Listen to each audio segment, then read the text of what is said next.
And we should be live. Welcome to Thoughtful Money. I'm Thoughtful Money founder and your host, Adam Taggart. Welcoming you back here on another Wednesday for another Wednesday recap of all things precious metal and sound money related with my good friend, Andy Schectman, CEO, co-founder of Miles Franklin, which is the endorsed precious metals solution by Thoughtful Money. Andy, how are you, my friend? Adam, I'm great, buddy. It was wonderful to see you in person last week at the Rules Symposium, and appreciate the invite in here today. Thanks for having me. Well, you beat me to the punch. I was going to say how wonderful it was to finally get to meet you in real life as well, or IRL, as the kids say these days. Folks, we will hopefully be joined, hopefully relatively soon, by Jason Cozens, the CEO of Glint, or Glint Pay. A little bit of uncertainty whether he's going to be able to join us or not, but hopefully we'll bring him into the conversation. If we don't get him this week, we'll hopefully get him next time. A couple of things I want to talk about with you, Andy. One, and this is the reason why we're pulling Jason in, is I think Texas just announced that they've passed legislation recognizing gold and silver as legal tender within the state of Texas. That's one of a number of states that have over recent years passed similar legislation. So there's this building movement amongst the states to basically return gold and silver to their true monetary status, where you can use it for things like paying your taxes, but also eventually, I think, just any sort of commercial transaction. Would love to get your thoughts on that. I know that you and Jason have been pretty directly involved in the action in some of those states there. So we'll get to that in just a little bit. But I do want to say, Andy, it was so nice to meet you. One, because it's just fun always to meet somebody that you've known virtually in person.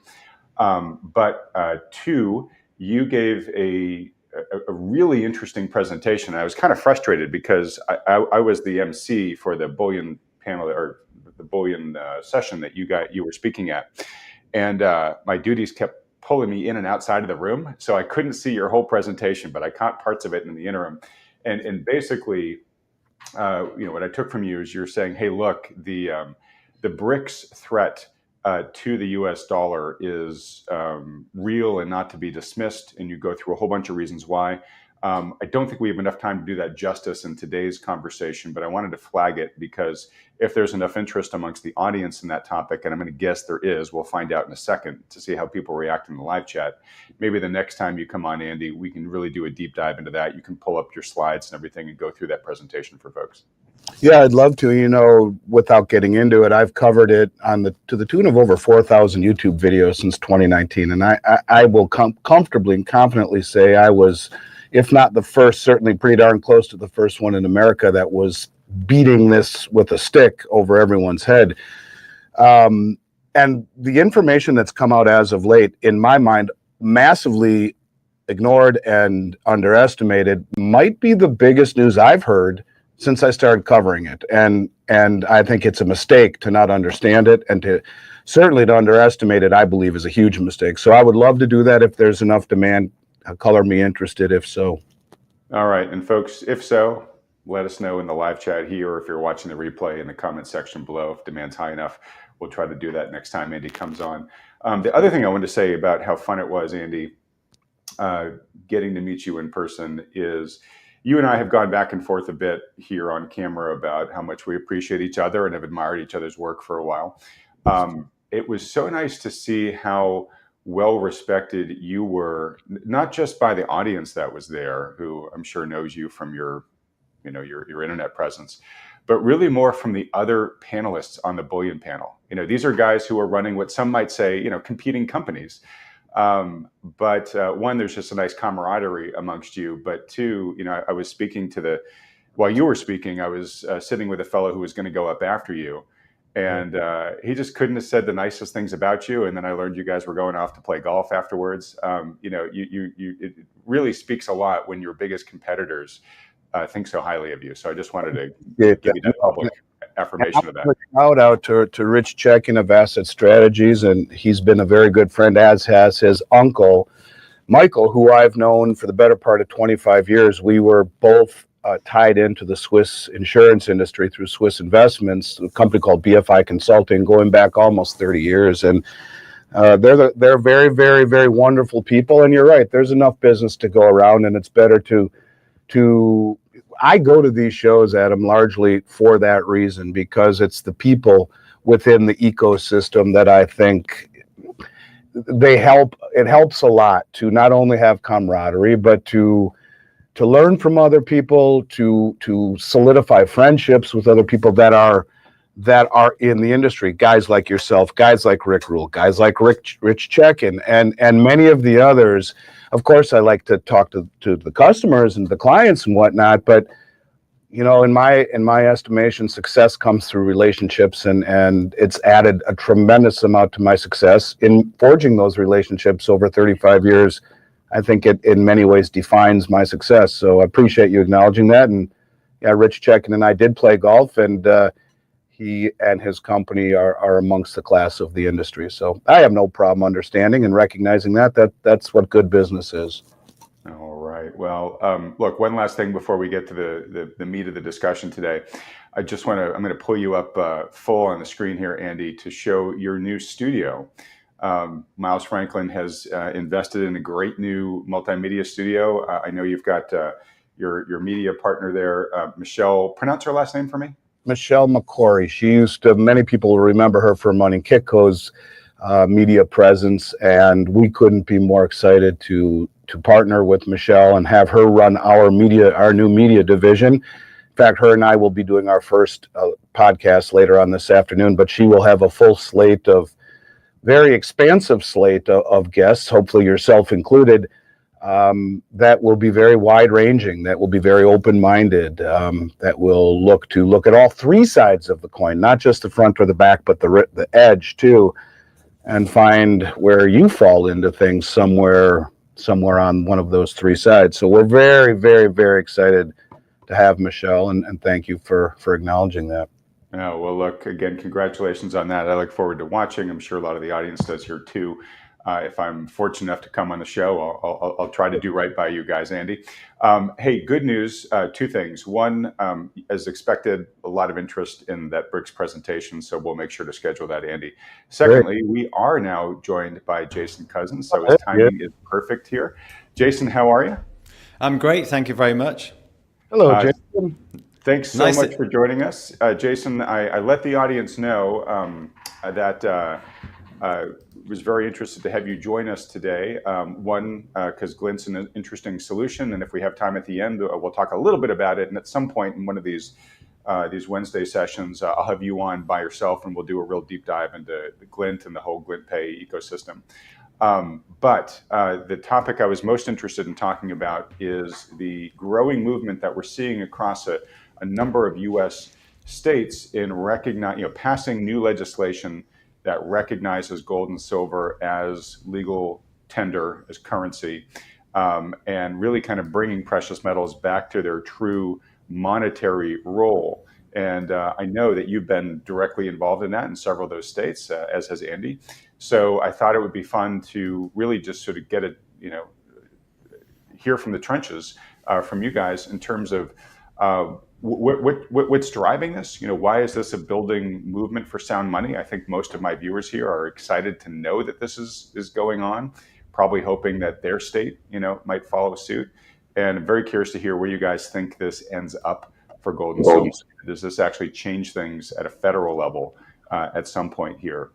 So anyways, we can dive into this any way you like, but maybe Jason, since the audience doesn't know you yet as well as they know Andy here, if you could just give maybe just a quick 30 seconds background on yourself, your role at Glint, and then just tell us how you got plugged into this movement in the States and what your level of involvement has been to date. Yeah, sure. Thanks, Adam, and nice to see you both. It's always great to talk to you. Titans in the industry, but quickly about myself. So I'm the founder and the CEO of Glint. Glint is the first company in the world to enable physical gold that's really in the vault and insured by Lloyd's of London to be able to be utilized in transactions, electronic transactions, real time at the point of sale. So literally with your app, your MasterCard, you can actually spend your gold when you need to, because I firmly believe that, sound money is something you should be able to spend as well as save. But yeah, I came to this because back in 2008, I sat in front of the TV as the world came to the brink of a complete financial collapse in the system, and it was the first time I realized that the money in the bank is not really there. There is no money in the bank, and that my money depreciates in ways outside of my control. So I learned about the destructive effects of inflation, and also that gold had been money for thousands of years and had backed all of our money until 1971, when Nixon took us temporarily off the gold standard. So yeah, I set out to set up Glint, and I'll go straight into this into the U.S. Constitutional gold and silver currency. I mean, I think in a world that's drowning in debt, constitutional gold and silver currency is the lifeboat. They're not just money; they're of course freedom in our pocket. And I first came about it quite by chance. I saw a tweet by some of the people really driving the movement on this in the United States about proceedings in the Texas Senate, where someone had said, look, when we pass this law and make gold and silver, electronic gold and silver legal tender, we're going to need a platform like Glint. And so I got in touch with them and found out that there was this whole amazing movement trying to do similar stuff that I was doing, but not from a technological side, but from the legislative side.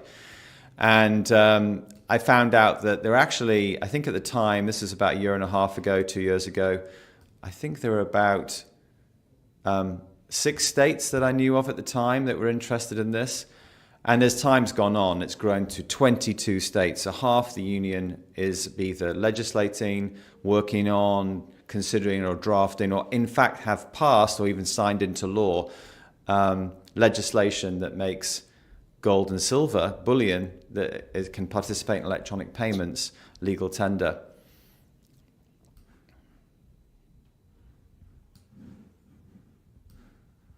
So what's at the heart of that, do you think, from these states? What's the most common argument that the legislators that are bringing these bills up, what are they making? Is it your freedom in the pocket? Like, this is something we want to enable each of our residents of our states to be able to do? Is it more, hey, we just have concerns about the devaluation of the dollar, because of the deficits and the debt at the federal level, and we want as a state to have some protection against that? What's really driving this?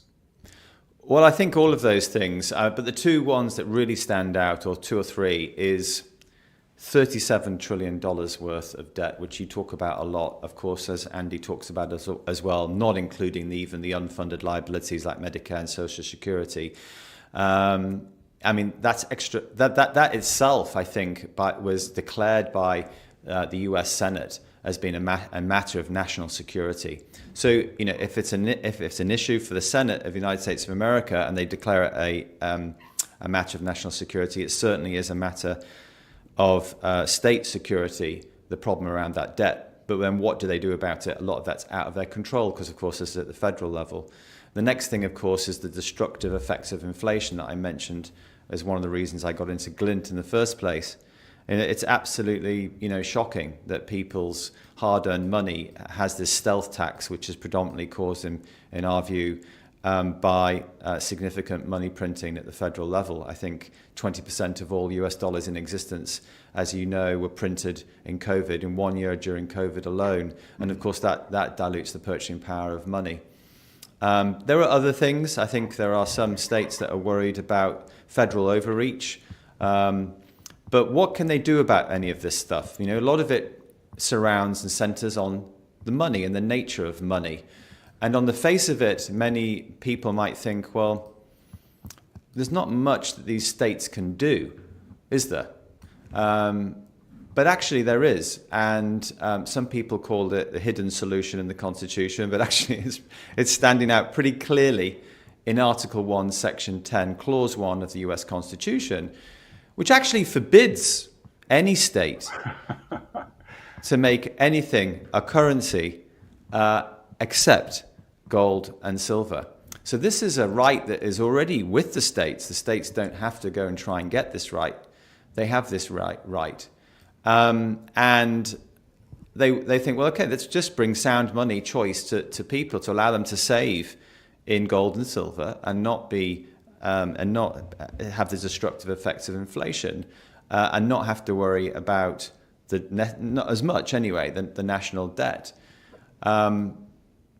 Because of course the other thing which you've probably talked about on your show as well is that those closest to the money supply benefit disproportionately from those furthest away, beautifully explained by Cantillon. It's called the Cantillon effect. And of course, these legislators, these state representatives, closer to the people than anybody else, they're speaking to their residents, constituents every day, and they can see the effects it has, especially on the lower middle classes, and in some cases devastating. And so, it gives them, it's all about really serving those people. But of course, the first question people go is, what are you talking about? Gold and silver? Are you going to go into a coffee shop and chip off a little bit of a coin or a gold bar? And how's that going to work? It's not going to work, is it? And in fact, in 2011, Utah made gold and silver legal. And they certainly made gold legal tender. It might have been gold eagles that are minted by the Fed. But the IRS carried on charging capital gains tax on those coins, even though the state had made it legal tender, which is their right. And the argument that the IRS had was that, well, you might have declared it legal tender, but let's be real about the Constitution here. What it was really talking about was the fact that we're making something functional money, and these gold coins are plainly not functional money in today's modern digital ecosystem.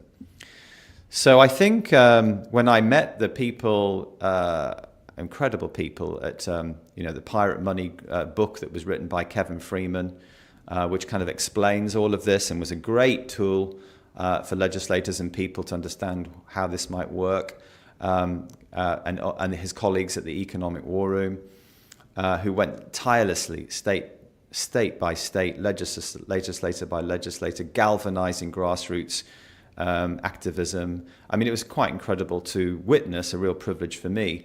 But I think the thing that I'm very happy that I was able to bring to the conversation was to be able to stand up in front of legislators and say, look, it's actually really easy. Glint is an example of how this might work. We're already in America. We already have, I think 60% of our clients are in the US. And look, it's really easy. I can show you how to use it now. In fact, let's pop down to the coffee shop and buy something with gold. And that was I saw time and time again, you may be speaking to a state treasurer. I mean, someone epic like Marlo Oaks, who's, I think some call the US, the country's treasurer. He's got such a great reputation. We got to make this done. He walks out the room, of course, and then you're left with the deputy treasurer, who's the one who has to do all the work, maybe. He's like, hold on, guys, just slow down. We've got to give this plenty more time. How's this going to work, Hey, it's lunchtime. Is there somewhere we can grab something to eat? And you go and show it to them, and they're like, wow, instantaneously. Wow, you just spent with gold and anywhere in the world almost where this card's accepted. Wow. We've got to get this done as quickly as possible. That's good to hear. Yeah. So I don't know if that answers the question there. Can I ask one question of you, Jason? Have you heard any rumblings of perhaps the federal government relinquishing the capital gains laws if indeed it is used in commerce?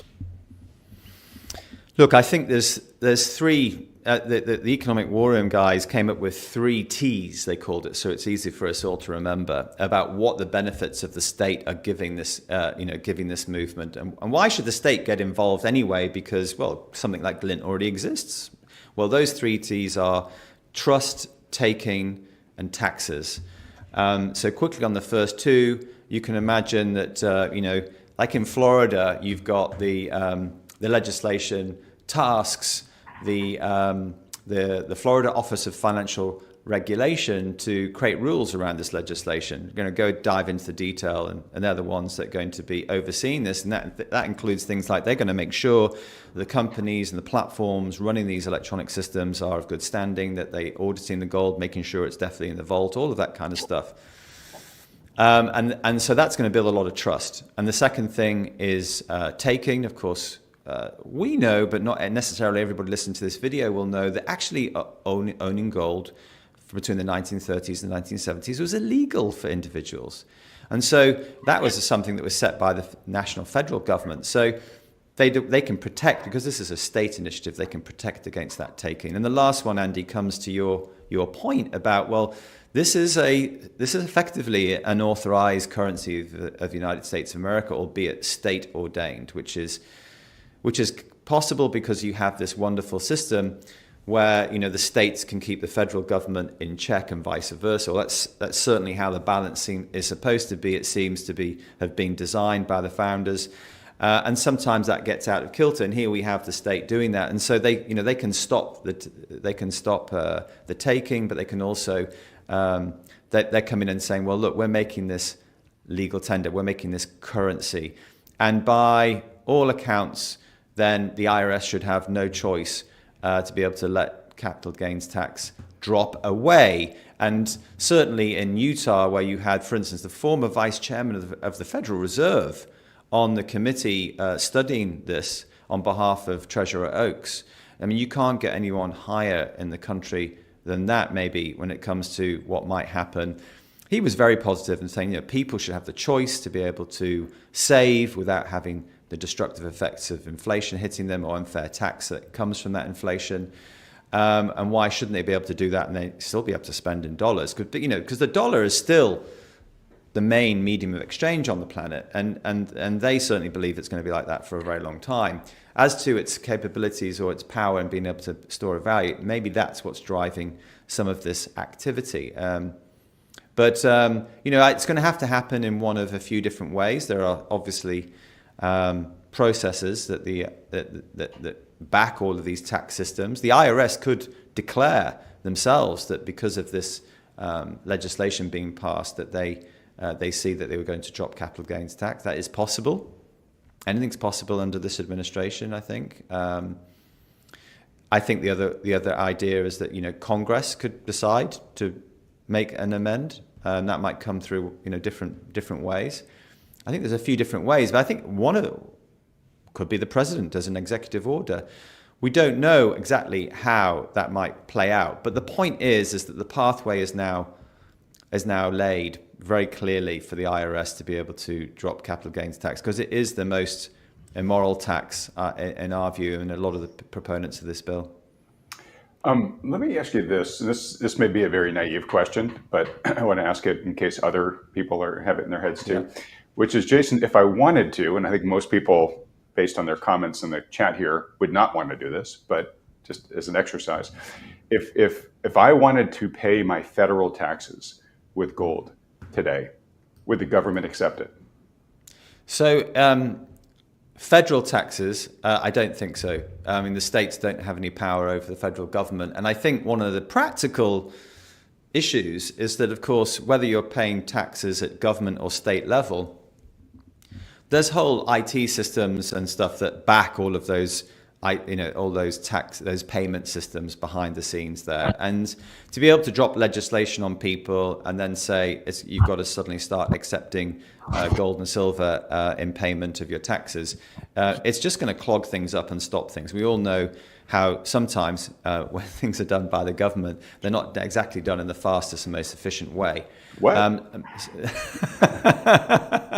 As the Doge teams have found out. But some states have said that that the Treasury Department, the Department of Financial Services, whichever department is responsible for taking taxes, some states with their legislation have said they give the right to the Treasurer to choose to do so should they wish. And in Florida, they've said, well, you can do that, but as long as it's converted automatically to dollars. Right, at the point of transaction, which is similar to, with something like Glint. I have two choices. I can pay with my card. Sorry, just quick plug. That's our Glint card there. Yeah. I can pay with this, and the merchant, of course, receives dollars. He has no idea. It's like flying to London and you paying with your US bank account card. It gets exchanged from dollars into pounds in real time. The same thing happens with gold into the currency of the merchant, whatever it is, with glint. But then the second type of being able to pay is what we call peer-to-peer, the ability to send gold to one another account as quick as and easy as sending a text. Mm-hmm. Now, we haven't switched that on in America for various reasons, which are, I think the regulations are becoming much clearer now and much easier to understand, especially with the state stuff. But we intend on switching that on. We hope that we'll be one of those providers of these systems. And I think in time, the state might very well not convert the gold into dollars. Dollars to just keep it, yeah. But that would mean they have to set like a gold account up. They'd have to talk to their ERP system provider, their software providers, and say we need a new currency on our platform. So I'm not expecting that for a few years yet. Okay, all right. But where I'm going with this is, and by the way, Jason, again, I know we're kind of giving people little tiny bites on what glint is in this conversation. I'll have you back on and we'll do a deep dive and let you be able to really tell everybody. But the point, the key point you're making for folks here, which is, look, a lot of this technology platform already exists to do a lot of the things we'd like to do. It's just not widely adopted by these state and federal players in the U.S. But my question was just more a basic one, which is, as you said earlier, the Constitution specifies, right up front, that the only form of money in this country should be gold and silver, and yet I can't use it to pay my taxes to the federal government, right? So we're in this really weird state where we have this very clear directive, and yet the government is not operating by it, right? So maybe one day we'll get back to this if we end up continuing this movement towards a sound money standard. And again, the states themselves seem like they're leading the way here. A couple questions for you around this. So if I understand it, if I'm remembering the Constitution correctly, there are several ways in which we can amend the Constitution, and one of them is legislatively through the Congress. But another one is if enough states get together and force a referendum. And I think it's 2/3 of the states to force the referendum, and then maybe 3/4 of the states to approve it. A constitutional scholar can correct me here if I'm wrong, but it's somewhere in that ballpark. Is that potentially what we're building towards here? You said there are 22 states that already have, this legal tender recognition of bullion. They've either done it or it's in progress. Are we working our way to a potential 2/3 supermajority where the states could actually force this issue onto the table? Well, look, I'm no constitutional lawyer, but I have been in the room and I've heard this type of thing discussed. And I think the general opinion that I've heard is that's a very dangerous route to go down. The ability to enact that kind of nuclear option can be used by any political leaning party, group of people, and the Constitution has stood the test of time, what's written in there. Of course, you've had amendments. But I think some people are, outright, even people behind this are very worried about using that process. But it's not my speciality. But yeah, I think that's the one thing I'd say I've witnessed. So I'm just curious then, if you had your druthers, how would you like to see this movement build from here to the point where the government, federal government, starts adopting some of the reforms you'd like them to see? Is it going to be pressure from, within the states to their legislatures who are then bringing the pressure to bear in Congress? Or would you like everybody to write Trump and have it be an executive action? Like, how would you like to see this reform pushed through? Well, I mean, look, I think that the first things first, like anything's possible, like in technology and in business, but it just depends on how much it costs, how long it takes. And I think what you've got to be careful of is that you don't try and do too much at the same time, because nothing gets done. Here we are. It's incredible. I never thought for one second that there would be state governments wanting to do this. This is beyond my wildest dreams, and I think we should get behind it and make it happen. I think if it was something that was the easiest way to getting capital gains tax removed from this, that is probably, now that you have we have 6 states now have passed laws to pass this into law. Is that right? About 6. Let me think. There's Florida, Arkansas, Texas, Louisiana, and Missouri. 5. Utah did pass the law, but the governor, for some reason, vetoed it. But you have 5 states that have actually put this into law. It's now going through the process in some states, like in Florida, as I said, of rulemaking, etc. It's all going to be live very quickly. But I think the most important next step is to make sure the capital gains tax falls away. And for me, the easiest way for that would be an executive order by the president. Okay. And just to let folks know, the reason why capital gains tax, we want it removed, is one, nobody likes paying it, obviously, right? And I believe it's taxed as a collectible. Correct me if I'm wrong, but I'm not sure if it's a traditional capital gains tax, but it's like a 28% collectible tax or something that's on it, right? All right, Andy's giving me the thumbs up. What we want to do is put it on par with the dollar, meaning in any given year, you're not taxed on a capital gain on your dollars, right? So we're just trying to give gold and silver the same treatment, right? That no matter what happens with their relative purchasing power, it doesn't matter because they're money and money shouldn't be taxed. Am I understanding that correctly? Yeah, perfect on all of those areas. And I think, once you've got something like this in place, and effectively it acts as a mirror. And so it kind of, in a way, will hold, I'd like to think it would hold government more to account than it has normally. That's why government hates it. Yeah. Because it does act as a mirror, right? It's pride. Yeah. But a lot of people, that's what we as the populace would like, with that transparent mirroring, making it available for everybody. Hey, you're continuing to devalue our dollars because we can see the price of gold and silver just outpacing it. Yeah, it's the only barometer in the room that's actually giving you the right temperature. Everything else in the middle of the night, federal government comes and changes the scale. You think it's hot or cold. I will ask at some point in this discussion about Bitcoin, because the Bitcoiners are going to say, hey, that's what Bitcoin does too. Let me ask you this, and again, Andy, feel free to chime in any way, shape, or form here. So we're talking about these state reforms, this new legislation, really as a way to so far in the discussion, protect the individual, right? Put freedom in everybody's pockets. But the states themselves could also take steps to benefit, right? So in other words, they could begin to hold more of their state treasury in precious metals. And I know in Utah, Ken Ivory, who you and I have been in touch with, Jason and Andy, I'm guessing you probably crossed paths with Ken too.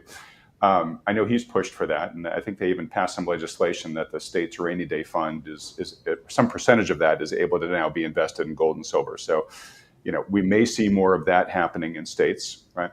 But secondly, and this is kind of interesting, in a state like Utah, where their number one export is gold, where they have gold mines in the country, so they could theoretically, have a state mining operation and a state treasury operation to go mine the gold out of the ground and then put it in their state treasury. So there's a way for at least some of these states that are blessed with gold deposits, if this movement continues, you can really advance your station here if you make this a priority. Is this correct, or am I just talking wild here?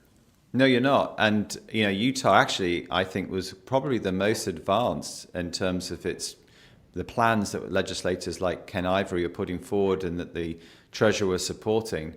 And in fact, their bill kind of got watered down as they came across some opposition to it within the apparatus.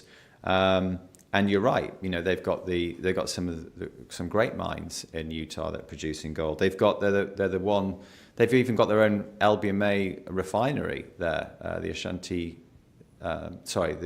Asahi refinery in Salt Lake City.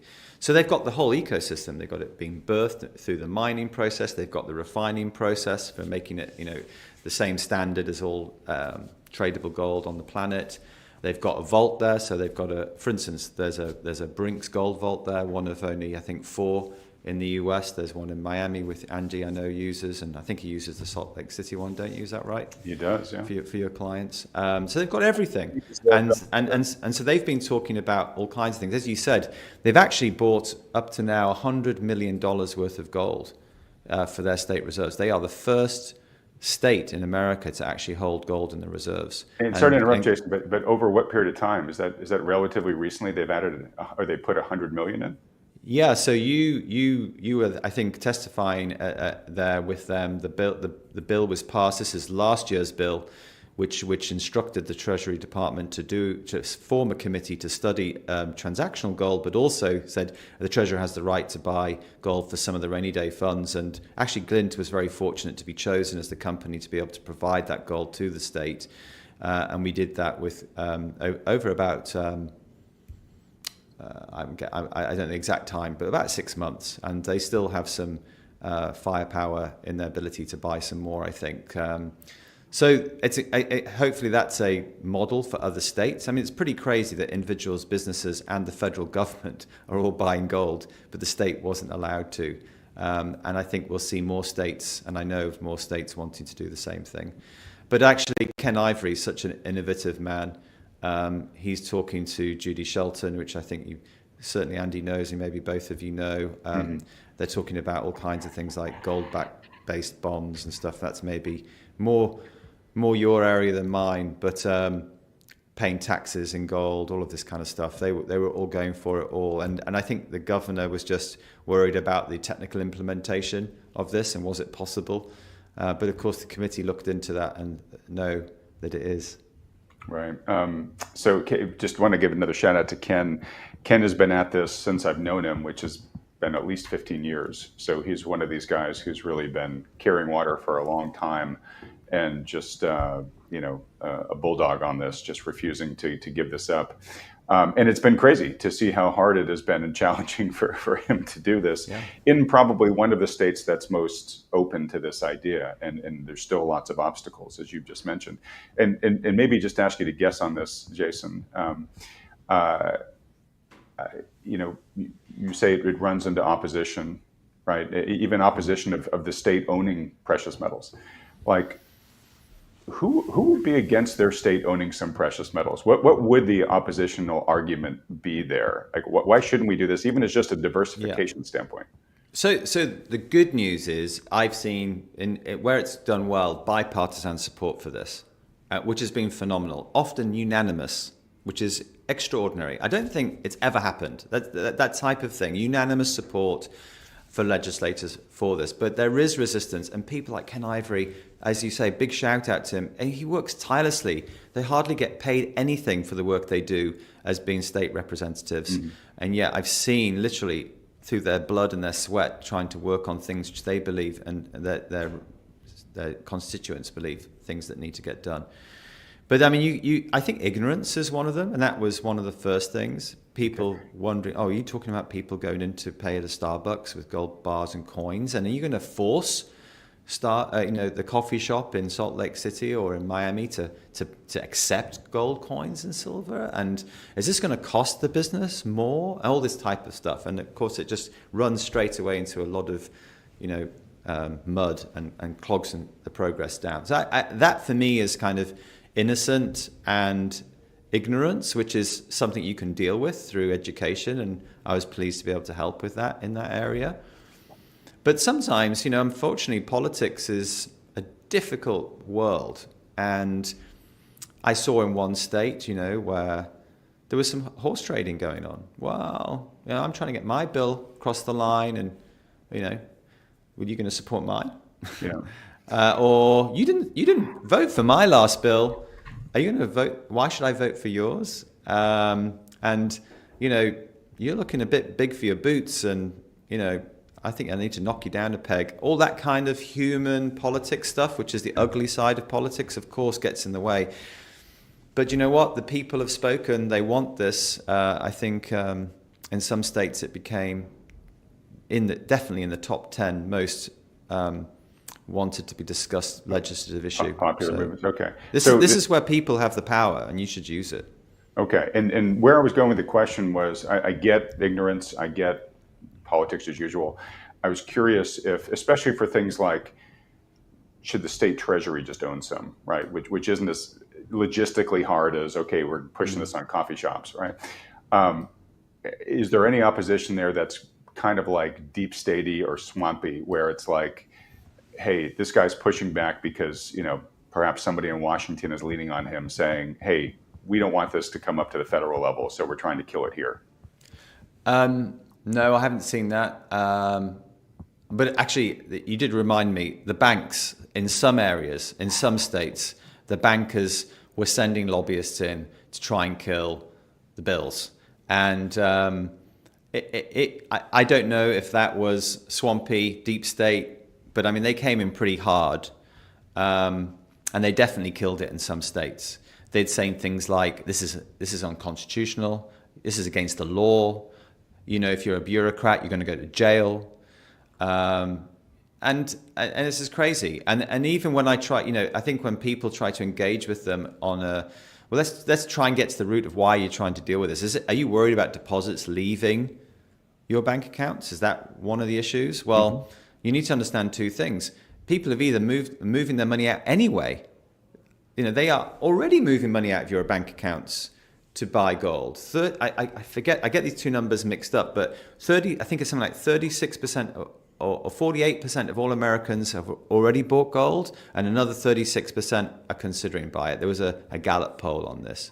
You know, something like 28% of all people in America think gold is the most important investment. They're already moving money out of bank accounts. And of course, the interesting thing as of July the 1st is that gold's now been declared, certainly under the Basel rules, as a tier 1 asset. Right. And so banks, you know, should be able to speak to the FDIC, et cetera, and allow any gold that they have to count against towards their capital adequacy requirements. But that would require that gold to be sat on their balance sheet. And that's not quite the spirit of this movement, where the gold should be owned by the customers under their legal title, not the legal title of the bank with a liability to them. But that's a whole nother world. But yeah, the banks were quite tough in some areas. Okay, and I can understand that. I mean, they for a whole bunch of reasons, but one is the vast majority of dollars are created through the banking system, and they probably don't want anything that's going to, you know, interrupt their advantage there. Just straight off the keyboard, ex nihilo. Exactly. All right, Andy, I got to thank you. This is the longest I've ever heard you be quiet, and I know that I'm sure that Jason has mentioned a number of things that you would like to pile on. So I want to take a breather here and just give you a chance to chime in on anything that you think is important for the audience to know about what we've been talking about so far. I think Jason dots all the I's and crosses all the T's. I agree with all of it. And I think you can just look at this year as a prime example. The dollar's down 10% and gold's up 38%. So you're talking almost a 50% swing. And if the state were to have been holding its reserves in gold, it would be far, far, far better off from a standpoint of purchasing power than it would be just holding it in dollars. All fiat currencies are inherently meant to die. And the policies of this current administration center around a weakening dollar and lowered interest rates, which is inflationary. This is why the smartest money in the world has been accumulating gold hand over fist, that being the central banks. And I would add into it somewhere in the neighborhood of 100 billion with the B dollars that we know of, and I would argue there's probably a lot more that isn't reported, has been delivered into the COMEX market since November. And you're talking the most well-informed, the most well-funded, and the most sophisticated traders on the planet. Now, who is doing this? Who's got those pockets? And so, yeah, I think that there is no question at the highest level. And the only ones who would vote against that would be the banks, because it takes away, obviously, much of their power and leverage, as they've already seen a mass exodus of deposits leave the banking system chasing yield into treasuries. I'm sure the last thing they want is to see legal tender in gold, which would be a far, far, far more sound way of holding your wealth. And, you know, people get too focused on return or yield. There is no yield on gold, obviously, and they focus too much on that. But if you look at its performance over the last 25 years, it's doubled the performance of the 10-year treasury. So it doesn't need yield attached to it, because inherently what it does is it maintains your purchasing power. It sniffs out the stealth monetization or the stealth inflation that is inherent to the system and continues to move higher. Whether you look at last year, gold was up 40%, the 10-year treasury up 4.5%, or this year, the 10-year treasury up 2.5% halfway through the year, but the dollar down 10, you're negative 7% in the hole plus. Yet gold's up 38%. So when you talk about allowing the constituents the ability to get out of the way of irresponsible fiscal policy and arguably brain-dead monetary policy, it would be the best thing in the world for the constituents. Jason, am I wrong in saying that it was a unanimous bipartisan vote in Utah, but for whatever reason, the governor vetoed for the first time a unanimous bipartisan agreement? Am I wrong in saying that? So it was unanimous, I think, in the House, and I think nearly unanimous in the Senate. And it's certainly certainly of his own party, the Republicans, was unanimous. And I don't think that's ever happened before. His reasoning in that case, when you have the entire will of the people and the majority of the legislature saying, yeah, let's do this. The state feels it's smart enough to add $100 million into its coffers. What was the reason to veto the legal tender status for transactions? Well, I think the official reason was that he didn't have confidence that there was a technical solution to it. Yeah. Okay. But, who knows what the real reason is? Therein lies the problem with politics. But yeah, I mean, what you are doing, Jason, not only in building a wonderful business, but also in really representing sound money, and in many respects, the United States, the will of the people with the legislature is fantastic, and it's a growing trend that I think will continue to manifest. You're seeing it here in Florida. I spent time with some of the people in the economic war room yesterday on the phone going over all of this, and I think really this is a grassroots movement that is gaining momentum, certainly around the country. So it's exciting to see, and let's hope it gains some more traction. And rumors that I hear, and I won't substantiate them, but rumors that I hear is that there is actually a good chance, and someone that I would love to talk to, and certainly, Adam, you may want to try and get him on your show as well, as Representative Alex Mooney from West Virginia, who has passed these or tried to float these bills federally to remove capital gains taxes and to call gold, especially that gold that would be issued by the U.S. Treasury, the Eagles, money, and rightfully so. And for these bankers who claim it's unconstitutional, actually, they're wrong. The Constitution says it is treasonous to use any money that is not species, which is gold or silver. So it's, as usual, the bankers are self-serving and wrong. And guys like Alex Mooney, guys like you, Jason, and others who would much rather hold their money in something sound and stable. And let's not forget the overreaching risk that we see in an undercapitalized, over-leveraged banking system. Obviously doesn't want to see more of their deposits leave, but why would you leave your money in a banking system and in a currency that's being inflated, a banking system that's leveraged and undercapitalized and teetering and has bail-in legislation? I mean, it all seems that we're getting to that point. So yeah, I let's all hope. And this may sound corny, but hey, I suppose if you are in any of these states where they're considering it, and Jason, is there a spot to go to so people can see what states are considering this legislation? Because a simple contacting your legislature probably is a good idea if we are in any of these states where it is currently under, I guess you could say, review, or if it's in some sort of a what would it be, a panel or a council determining whether it's right for the state or not. Is there a place people can go to see where their state falls in here? Yeah, I'm really glad you mentioned that, actually. The Economic War Room team set up a website called transactionalgold.com.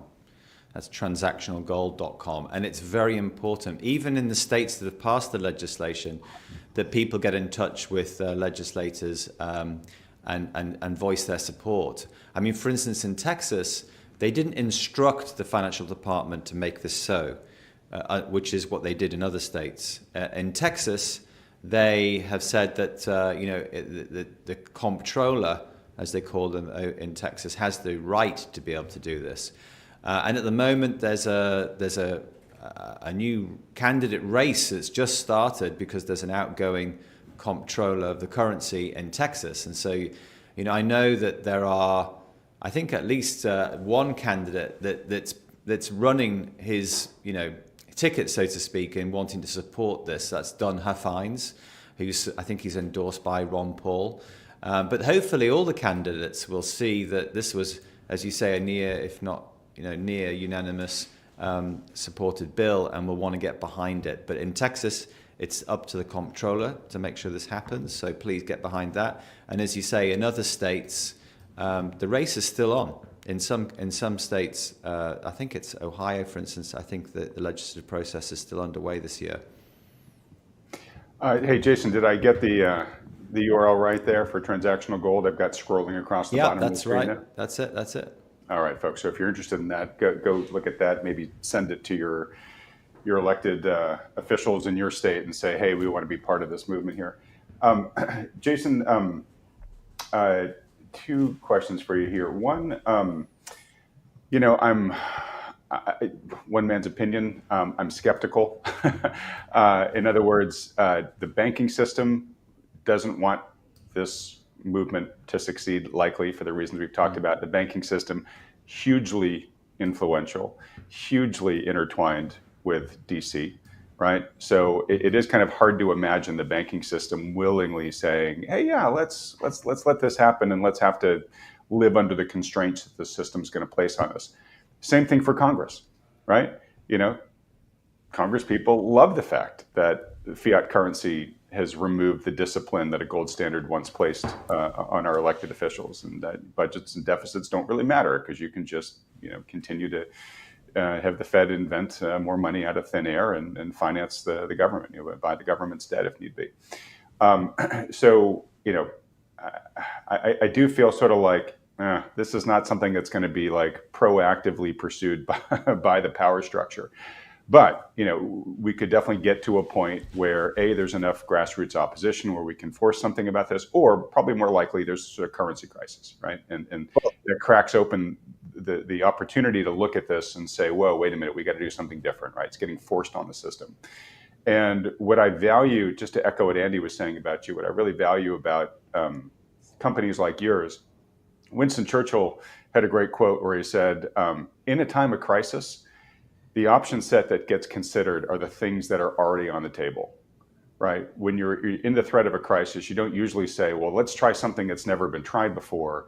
You say, well, let's look at the things that we kind of know and try to pick the best of them, right? And so what I see companies like you doing is trying to get solutions on the table now, so that if and when we get to that point where the system starts to break and they start casting around for a different way to do it, they can say, oh, well, you know what? There's actually this transaction platform that actually makes all this stuff really easy. We don't have to, it's removed a lot of the unknowns for us. So like Andy said, I just really want to give you, your full due as one of the pioneers out there trying to get really good potential new solutions on the table. So they will be there when and if we get the chance to look at doing things differently. Well, thank you, Adam. And I would like to chime in one moment. It's hard for me to keep quiet, Adam. You understand that, and I apologize. But this is a three-way discussion, Andy. You come in anytime. I've been sitting on my hand. I will say that I have devil's advocate in terms of perhaps the way the federal government looks at it, and I want to bring into focus Judy Shelton's argument of issuing 50-year treasuries, because as we said earlier, we have that $37 trillion debt, but the unfunded liabilities, Jason's point, in Medicare, Medicaid, Social Security exceed $175 trillion. By the government's own admission, we're pretty darn well near $200 trillion in debt. There's no way to pay that off. You bring in Doge, well, at least right now there's not, unless we were to bring all the manufacturing home and grow our way out of it, which would lead to the Great Depression long before we were able to grow. But just for a moment, if I would, and that would be that if we take a look at this massive indebtedness, obviously, and you bring in Doge who points to $2 trillion in reckless spending that we could save, but yet Congress doesn't have the political will to do anything more than $80 billion, and that $80 billion that they agree upon is 38 hours of spending by the government, amounts to nothing. So to Judy's point, in a world where the Treasury bond is losing demand globally, and that's not something that's even debatable, how do you find demand in a country where Trump wants to raise the debt ceiling? There's going to be another $3 trillion deficit. We owe $28 trillion in treasuries that are coming due in 3 years. Yet we only take in $5 trillion in tax revenue. He wants to lower taxes, but not lower spending. That's a problem. And even if you don't lower taxes and you keep it at $5 trillion, that's $15 trillion. We owe 28, but that doesn't take into account the $3 trillion this year and whatever we do the next 2 years in deficit spending. The math doesn't add up. So how do you find demand for the Treasury bond in that environment without letting rates go parabolic to attract that demand? If rates do go that high to attract demand, what happens to stocks? What happens to bonds? What happens to real estate? What happens to the banks? At 5%, they started to break. What happens at 10? What happens to the insurance companies who are loaded with treasuries? It's called bang, the Great Reset, everything implodes. So enter Judy Shelton. You reshore all the gold. Oh, wait, didn't we just say we become net importers of gold? I think we did. Over 100 billion that we know of. You contemplate revaluing gold. Where is gold held? Oh, yeah, in the gold revaluation account. That's the name of it. You can't make it up. It's happened 3 times before in this country. Who would that benefit? Well, that would benefit every central bank on the planet, number one. It would also benefit the United States government if indeed it is the entity behind this massive, massive, massive month over month over month over month imports of gold at record levels, the largest import ever into the history of the COMEX on the May contract. Who's standing for delivery for almost 9 billion in gold? You put all this stuff together. Okay, Judy, so we peg a 50-year treasury to gold. Why? Well, because what that does, if you do revalue it, now James Rickards says 24,000. He comes up with that number by taking the money supply and dividing it into the gold that hasn't been audited since 53. And he gets this 24,000, which would give the Treasury General Account 6 trillion free and clear. Treasury would issue gold certificates to the Fed, who would print the money out of thin air and give it to the Treasury. Those gold certificates give the Fed claim on the dollar value of the gold, not the gold that belongs to the people. So that printing of the money completely devalues the dollar, just like Nixon did in 72 and 3, and just like Roosevelt did in 33. Devalues the dollar, which is what they want to do, creates copious inflation, which is the lesser of two evils rather than default or hyperinflation, but it would create a lot. That makes it easier to pay off the debt, but that still doesn't deal with how do we get low borrowing costs. Well, we peg the Treasury to gold and redeemable upon maturity. Therefore, you can offer zero coupon treasuries because that inflation hedge is the gold. It's not the 8 or 9 or 10% yield that would kill the markets. Boom, everything blows up. Instead, you peg gold to it. You got a 50-year runway. And then in that environment, because of the low borrowing costs, you inflate your money to pay down the debt. The Treasury gets $6 trillion under Jim's scenario to start paying down the debt. And then you start reshoring your manufacturing at a very, very low cost of borrowing, and you try and produce your way out of it. In my opinion, what the hell do I know? I think it's the only way that you can get out of this quandary we are in without either massive hyperinflation, which leads to interest rates going to the moon, which blows it all up, or quantitative tightening, which has interest rates go to the moon, which blows it all up. I think Judy's onto something. I think that would be the first step, would be to reshore all the gold. We see that. So I think what Jason is talking about has greater legs than people would give it credibility for. I don't care what the banks have to say about this. We are so far down the road that we've really run out of options. Inflate, you're dead. Raise rates, you're dead. It's time to think outside the box and unconventionally. And I think that's what Judy's whole theory is all about. And I wouldn't put past really a reasonable chance of something like that happening. So I just want to throw that out there and play devil's advocate because I see a clear path to this getting crazier than people would ever think in terms of where gold will really go and what the plans are by the administration to use gold, not to back the currency, but to back the Treasury market to keep rates low and incentivize demand for the Treasury market. So, Jason, I'll let you respond in just a second. I just want to note on that. So, I've interviewed Judy Shelton, and we talked about the 50-year gold-backed Treasury that Andy's talking about. And what was interesting, Andy, is when I was talking to Judy about it, I mean, really the sense that she thought it was the right thing to do, and it's something she's been pushing for a good while. But she sort of describes it as the camel's nose under the tent. like this would be a first incremental step towards a lot of the things that we've been talking about today. What I hear you saying, Andy, is it might not be the camel's nose under the tent. Like it might have to be the tent. Like it's the only way that you can see this working out. So this little quote trial balloon of hers, you actually think might be the answer that the government has to pursue. I do. I don't think they can back it to the currency like they did in prior to 33, where gold backed M1, which was not M2, which is the broader measure. M1 is the currency in circulation. But President de Gaulle from France proved something, and that is that convertible currencies convert. That's like Gresham's law, where the bad money chases out the good money. And I don't think they want to make it convertible on a currency basis. I think they'll sacrifice the currency. And unfortunately, a lot of people will suffer with higher inflation. But I think the only way to keep the system alive and to have any hope of bringing back manufacturing and growing our way out of this problem, because remember, Triffin's dilemma says if you are the world reserve currency, you will always run trade imbalances. Right. That's why Vice President trade deficits, but yeah. Yeah, why the vice president is saying being the world reserve currency isn't maybe so beneficial at this stage of the game. So the only way you grow your way out of it is to back the treasury. And if you start with 50-year duration, you're not going to have everyone sucking all the gold away immediately. So you have a lot of runway to let the price really rise so that when it comes time to redeeming those treasuries, it's not as painful as it would be today.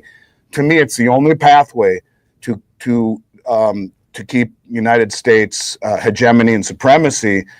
For our growing indebtedness, you need to find an avenue to attract a demand for the treasury market without letting rates go parabolic. To me, it's a genius idea that Judy has, and I can't see a clearer path other than something like that.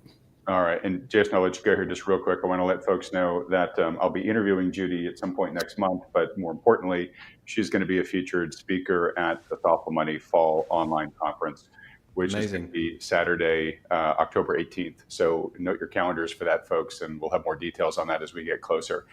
Jason, anything you want to add to Andy's exposition there? Well, just to reinforce what Andy said, that actually during the first quarter of this year, we actually could not buy gold in America because everybody, someone was buying it all up, as Andy said. And so you had to, unless you were willing to pay $72 an ounce premium, we were having to buy it in London and fly it into America. What he's saying, he's talking the big bars that never have that kind of premium. No. And where are premium now? Have they come down to historic norms? Or are they still elevated? Yeah, they have, yeah. Okay. So I'm curious then, was it all tariff front running, or was there something else going on? Like, Andy's point about an acceleration to repatriate. I don't know, but I think it's a really good hypothesis, and I wouldn't want to argue against it. It was phenomenal. It's never, as Andy said, it's never happened before. I think the UK, as a result, UK's trade imbalance with the US changed because all this gold was coming out of the UK. I think there were headlines in the press here about the fact there was a 2-week wait to get gold out of the Bank of England. That's because the Bank of England is not a transactional vault. It takes time to get it out. It's not like a Brinks vault where it's going in and out every day. This was extraordinary. Extraordinary. The gold, and it wasn't just coming from the UK. The people with someone in America was trying to buy this from all over the world: Australia, Singapore, London. And I think that the tariffs was a ruse. It made perfect sense, and that was the cover. If they knew that the U.S. government was trying to accumulate it for reasons just like this, then again, front running galore. Instead, you cite tariff reasons and you cite arbitrage reasons where it was you could make more money by taking delivery in the United States. I think that's all hogwash. I think that was a cover. Don't let a good crisis go to waste. That's what you're saying. Right. Yeah. No, I just think it was a cover in order to bring that home, because if they said we're going to reshort because we think we need to back the treasury, that would not be a wise move. But if everyone thinks it's to front run tariffs and it will just end up going right back down the road, well, that's different. And I think it was a mistake. I said that since day one. This is far bigger than just tariffs, because the amount of imports, not just of gold, but silver also, are so far outside what is normal that I think it speaks well more than just tariffs or arbitrage. Far more. But that was a good cover for it. All right. Well, Andy, you certainly got folks' attention with this. I know you and I were talking a tiny bit about this hypothesis of yours right before we hopped on here. Glad you got it out. I'm sure we'll want to dig into it a little bit more depth. Yes. Let the audience themselves ask questions about it. We'll try to do that one of the next times you come on. Gents, we're going over the hour here, so I need to start winding down. But we'll go a few more minutes if you guys don't mind. One, because I did mention it earlier, and I've seen a couple questions about it, so I feel we just need to reach out and grab that rail, third rail or not. But Bitcoin, Jason, I know that you're a huge fan of specie bullion for all the reasons you mentioned, and you've got your company totally aligned around that. A lot of Bitcoiners would say, "Hey, guys, this is what Bitcoin does too. Where's Bitcoin in this? Or maybe Bitcoin's the superior solution." Recently, there's been a lot of talk about stable coins, and people saying, Andy, that's how they're going to support the treasury market, which is that all these new stablecoin providers are going to need to back those stable coins with treasury bonds, and so that's going to be providing a bid for them. How do you see Bitcoin playing in this ecosystem that we've just spent the hour talking about? Jason, let's start with you. Well, I think that I'm a big proponent to the whole digital cryptocurrency universe, and I'm not like one of these people who wants to have a war of words between gold and crypto. I think they're two very different things, and both have their benefits and their challenges. Cryptocurrency, but for instance, Bitcoin is currently a risk-on asset. We saw that when Russia invaded Ukraine. The price of stock markets and crypto tanked. Right. Sorry to interrupt, but by the way, Bitcoin hit an all-time high just a couple of days ago. The day we're speaking, it's up several percent. It's back close to 120,000 a coin. So it's risk on or not, it's doing great right now. Yeah, it is, and I've got nothing against it at all. But I just want to say it's very different to gold. Gold is the thing that's being held by central banks. It's overtaken the euro as being the second reserve currency on the planet. So it is a tier one asset. It's written into the constitution, and I think it's fantastic that this administration is getting behind making it very clear what businesses and platforms and entrepreneurs can do with cryptocurrency, because I think it was an absolute crime the way the last administration was behaving towards cryptocurrency. As an entrepreneur, I know what it's like to be building, how hard it is to build innovative new 0 to 1 businesses, and to have the rug pulled from under your feet, at a moment's notice, or to be worried that you might do because of an administration that doesn't want to tell you what the rules are, but is happy to use the rules against you, it goes against everything about entrepreneurship, building great capitalism, all of that stuff. But the reality is that in the Constitution, unless there's going to be, as you said, a change to the Constitution, there's only gold and silver that can be made legal tender. That's just a hard fact, and it's also a hard fact that gold is accepted by everybody on the planet and has been throughout time and space, and still is. Lots of people don't like cryptocurrency, even though it's doing particularly very well. But gold, if I offered gold to anybody on the planet, they'd take it off me. It is the universally accepted store of value. It is the currency of last resort. But that's not saying anything against cryptocurrency. Crypto is great, and I'd love the two ecosystems to be interchangeable. In fact, we're just waiting for various rules and regulations to be clarified so we can build a bridge between Glint and the crypto universe, that people can be able to move from a digital store of value into a physical gold one that can still transact. I mean, there should be choice on this planet. This is why the legislators are saying this is not, this constitutional gold stuff isn't replacing the dollar. It's a choice, and you should have the choice to be able to move into cryptocurrencies too. As long as things are being done properly, then the ecosystems should be able to flow from one end to the other. Okay, Andy, any concluding thoughts on this? One of the things that Judy said when I interviewed her as well, Adam, was that she would envision stable coins issued off of this new gold-backed Treasury. Stable coins are a way to increase demand for U.S. Treasuries and not be inflationary, right? So you're creating that, you're not creating dollars, and you're really not even creating demand for dollars, you're creating demand for U.S. Treasuries. So all these people who think they are leaving the legacy system, actually in a weird sort of way, you want to think PSYOP, you want to think misdirection, they're actually supporting it. Maybe this is why you're seeing such bipartisan support for these bills, because they understand that the demand for the Treasury, the natural organic demand, is dying. So let's create the cryptosphere and then peg it by U.S. or peg it by, stable coins being backed by U.S. Treasuries. It makes you think a little bit. And when I think about Bitcoin, I did an interview with Paul Barron, and I asked him about this, and he said he was very scared. All you got to do is Google Willow chip. That's made by Google. It's called the Willow chip. It is the quantum computing. It does in less than 10 minutes what the world's fastest supercomputers can do in 10 septillion years. Now, I didn't even know what septillion years was. It's like 10 to the 26th power. It's so far down. I mean, it would take a million lifetimes for this to happen. Yet this new chip, bang, done. And I worry about anything that's in the digital sphere. And you wonder, it's like the further we go down this digital road where quantum computing becomes so extreme, is anything safe anymore that is digital? And you have to stop and wonder, if it can do that many computations in what the world's fastest supercomputers take 10 septillion years, how safe is anything like that? But gold in a vault, tier one asset held in a vault, you don't have to worry about being hacked, if you will. So I'm not saying that I don't think that there's a role for Bitcoin. There is, but as it backing the sovereignty of the government, not quite sure. As far as stable coins are concerned, yeah. And you have to think, is that really something that they want, or is it something that they know that they have no choice?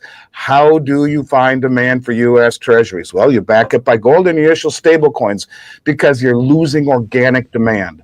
So let the world buy cryptocurrency and trade throughout the ecosystem in dollar-based stable coins. You are supporting the legacy system. There's far more layers on all of this than it's just simplicity. Yeah, that'll do it. Well, you have to think about the motivation of those that are allowing that to happen. And I don't know, maybe I'm a little more cynical, but it is my mission, and has been, especially bringing Michelle on, to unite the two communities. We have far more in common than we do not, and we should be together rather than decisive. And this mutual exclusivity is silly. I think that we see the world in many ways somewhat the same. But the Bitcoin community wants to profit. We want to preserve. But together, our portfolios and our arguments are much stronger. Okay. And yes, it's all under the sound money umbrella. So we'll have to leave it there, gentlemen, just for time. But these are big issues, folks. They are in process, which is why we'll have Andy on every couple of weeks, and Jason on as often as we can get him here to join us. If you've enjoyed having both these minds on today, please let me know your feedback in the live chat there, or in the comments if you're watching the replay. Obviously, we want to continue to deliver the type of experience that you guys value most. So as we start to wrap up here, Jason, like I said, we'll have you back on at some point to do a real deep dive into Glint. For folks that want to learn more about it between now and then, where should they go? The easiest thing to do is go to glintpay.com. Or just download the app from your favorite app store. It's easy to set up within just a few minutes, and you can try it out yourself. Okay, wow, very concise. All right, and Andy, want to reiterate that you are the Miles Franklin is the official endorsed precious metals solution by Thoughtful Money. So for folks that want to get some help from you and your team in thinking through if they want to start or advance their exposure to precious metals with their own personal wealth and get some help in thinking through that, where should they go? Best way, especially for your listeners, is info@milesfranklin.com. Send us an email. Make sure you came from Adam. Any questions you've heard here, or any of the interviews we've done, or any questions on your mind, from macroeconomics to physical metals or anything in between, we will make sure that we send a price list. If that's all they want, just say, I want the price list. And we will make sure your listeners are getting the best price in the country, personalized white glove service. And if you don't get a reply back fairly quickly, check your spam. If you want to be contacted, put your phone number down. But info at Miles Franklin, saw it on Adam Taggart, and we treat those leads, those client requests, as the most important thing in the world. And I'm sure that we'll be able to prove that pretty quickly to your listeners. So info at milesfranklin.com would be the best way. All right. Thank you, my friend. Folks, that's on the screen right there, but also I have the links both to info at miles.franklin.com and GlintPay in the description below this video. Gentlemen, it's always a privilege to have you here. Folks, if you have enjoyed this, please let Jason and Andy know by hitting the like button and then clicking on the subscribe button below. As I've been saying recently, we're trying to hit 150,000 subscribers for this channel by the end of the month, which is my birthday. It would be a great way to celebrate. But also it helps you because you'll get alerted every time there's a new video here, so you won't miss them, hopefully. But it also really does just help the Thoughtful Money movement because the more subscribers this channel has, the more love that the YouTube algorithm shows this channel in sharing these educational videos with other like-minded investors like you. Gentlemen, such a pleasure. Can't thank you enough. Really look forward to having you guys back on soon. Likewise. Good to see you guys. Good to see you, Jay. I think I'm going to grow a beard next time so that these 3 pictures in a row look even better. That'd be great. Thanks, Adam. Nice to see you again, Andy. Adam. All right. And everybody else, thanks so much for watching.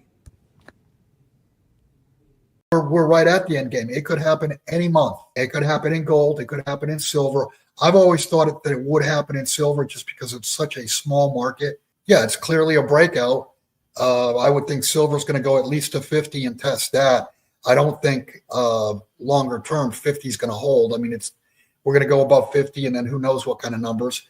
And gold, I mean, there is no technical area or number because we're at all-time highs at this point, and just have to see where the next battle begins. But this is a breakout, and I view this as a worldwide vote of no confidence in paper.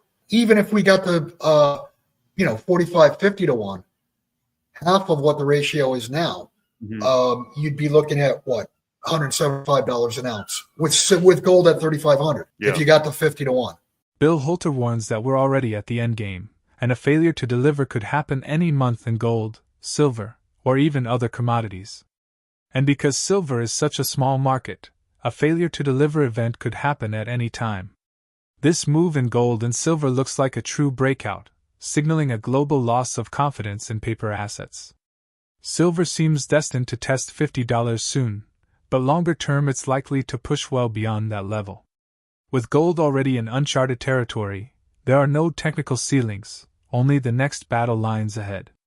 If the gold-silver ratio simply returns to 50 to 1 with gold at $3,500, silver would reach $175 an ounce. Bill Holter, a well-known precious metals commentator and analyst, points out that recently, a big shift has emerged in precious metals delivery. Instead of contracts shrinking between the first and final notice days, more buyers are now standing for delivery, sometimes even doubling or tripling the original amount. This exposes the weakness of the fractional reserve system, where only a small fraction of the metal needed actually exists for delivery. As more people demand physical metal, the chances of a failure to deliver event rise sharply. Once that happens, confidence in the system could collapse, because contracts that can't be fulfilled are effectively worthless. Gold and silver prices have long been suppressed to protect faith in the dollar and the U.S. Treasury's ability to borrow trillions each year.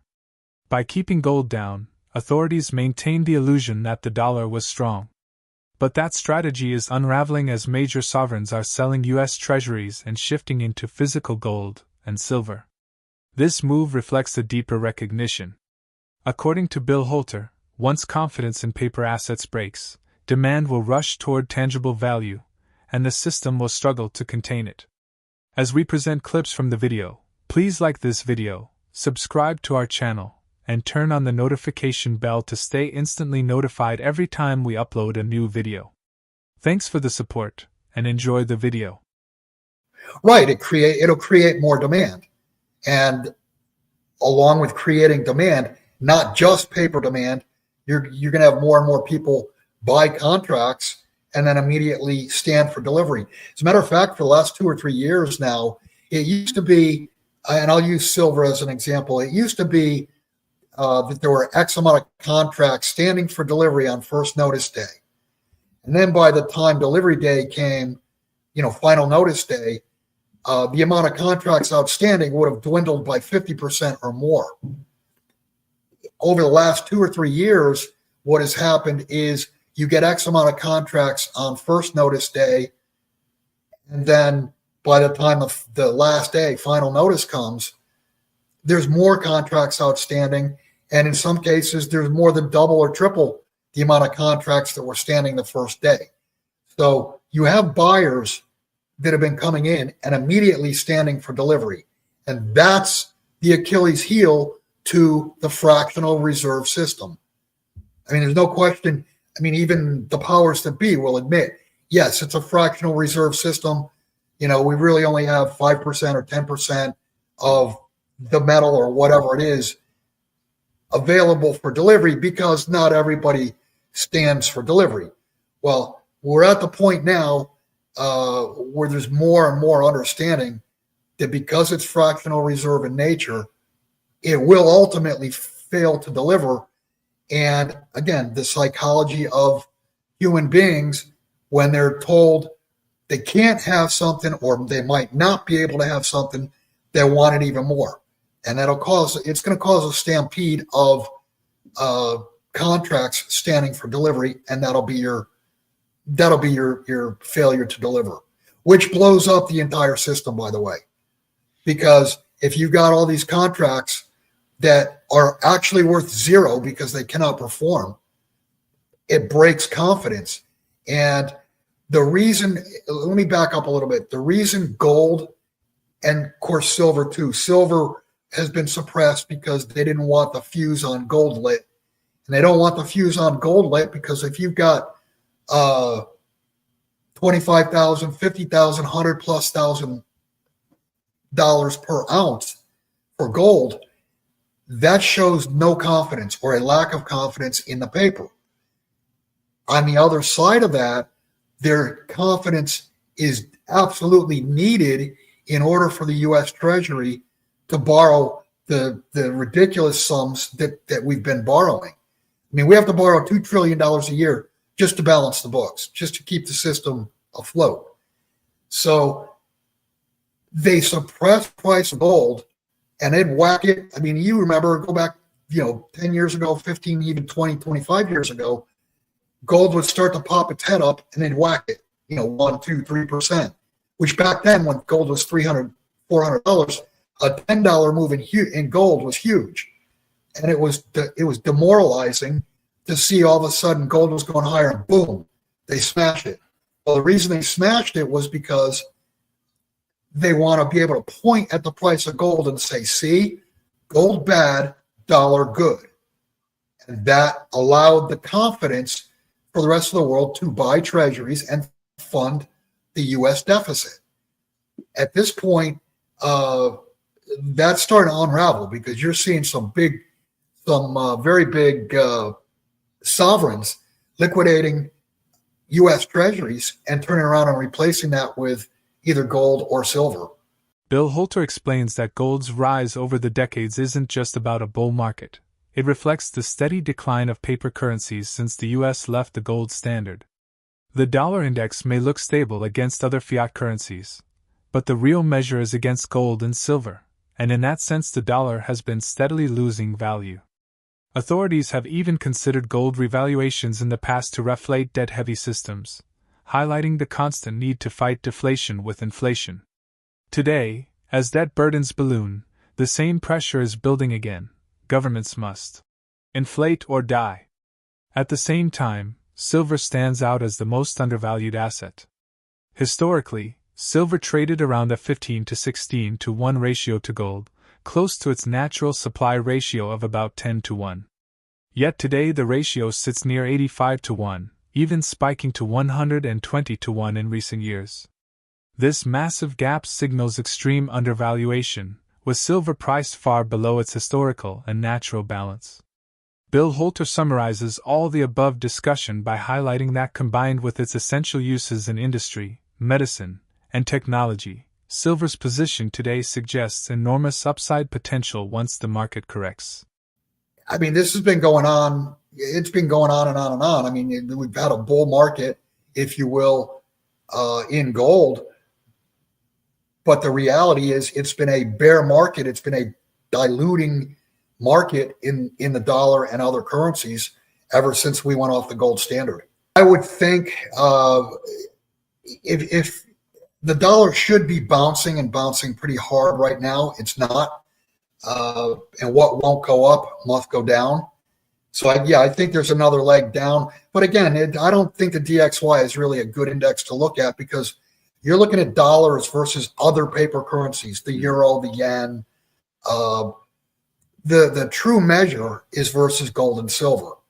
And that verdict is already in. Right, because gold was $20.67, and then they revalued. They took everybody's gold and they revalued it to $35. And that, there's a lesson to be had there. When they revalued gold from $20.67 to $35, that started to break the back of deflation. It was an inflationary event. And I mean, there's all kinds of talk wherever you look now about a gold revaluation worldwide. Well, what is that telling you? It tells you that they're desperately trying to reflate the system. And they have to reflate the system because of the amount of debt that's outstanding. And it all goes back to the late, great Richard Russell, inflate or die. I mean, in this system, we cannot have deflation. You cannot have deflation of assets because everything is held up on margin. And when assets deflate, you get a margin call, then the entire system comes down. And basically currencies become literally worthless because they're based on the full faith and credit of the issuer. And all of these issuers, from the United States to all the Eurozone, I mean, they're all bankrupt. They're all upside down and insolvent. A lot of hedge funds and family offices, they're knowledgeable. Not all of them, but a lot of them have been buying the physical metal. I see. Now, that said, I can say that for the last 9 months, even close to a year, the demand for physical metal out of North America has collapsed. But yet the price of gold, I mean, if you asked me 5 years ago or 10 years ago, is there any way gold could be, could run from 2,700 to 3,500 and North America be a net seller? I would have said no way because, it would stir up the greed factor. But what you're seeing is liquidations out of North America and whatever. I mean, I've gotten more sell orders in the last 9 months than I had cumulatively in the last 15 years. And I asked people, why are you selling? And I've only had maybe a couple, 3 people tell me, well, I'm going to take a profit. And I asked them, well, where are you going to put the money in a system that's going to mathematically collapse to keep it protected? And they're like, oh, well, when gold drops or silver drops, I'll go back in and I'll rebuy it. Well, good luck with that, because when there's a failure to deliver, there won't be anything to be had. And if you're not on the bus, you're off the bus and you can't get back on the bus. But the vast majority of people that I've asked have all said, I need the money. I need it to live on. So it tells me that the money on the streets in North America is evaporating or evaporated. Right, but they are both strategic metals. I mean, think about silver. Think about all the uses that silver has: medicinal, industrial, technological, monetary. I mean, there's so many uses for silver, and it is, in my opinion, silver is the most underpriced asset on the planet. Mm-hmm. Now, going back, and I say that because, Danny, gold. The reality is gold is the measuring stick. We got fooled. The world got fooled for 50 years that the measuring or more that the measuring stick was the dollar. Everything was measured against the dollar. How many dollars? The reality is dollars themselves are measured against the ultimate measuring stick, which is gold. Yeah, and the reason I say silver is the most undervalued asset on the planet, I mean, for how many hundreds of years, and even in the U.S. Constitution, the ratio is 15 or 16 to 1. You could go back 1,000. Well, first off, silver comes out of the ground just under 10 to 1 to gold. So there's roughly 10 ounces of gold pulled out of the earth for every 1 ounce of gold. 1 ounce of silver. That's God's ratio. Right. 10 ounces of silver for every 1 ounce of gold. Now, for hundreds of years, the price ratio was 16 to 1. And the reason being, back 100, 200, 300, 500 years ago, in order to transport money, you had to transport gold or silver. But if you transported silver, you had to transport 10 times the amount of silver to get the same capital. So man discounted the silver price to 15, 16 to 1 to account for, the extra carts or carriages or whatever that you needed to transport silver. In short, both gold and silver are flashing signals of deep cracks in the paper-based financial system. With debt loads soaring, currencies weakening, and physical supply inelastic, the pressure is building for a major repricing of precious metals. Silver, in particular, looks poised for dramatic gains once confidence in paper assets fades and investors rush toward tangible value. If a failure to deliver event occurs in silver, how quickly could it spread to gold and other markets? Could a government-led gold revaluation be the trigger that finally resets the global financial system? Share your thoughts on Bill Holter's analysis in the comments section below. If you find this video informative, please consider supporting us and turning on notifications to stay updated about our latest videos. See you in the following video. Thanks for watching.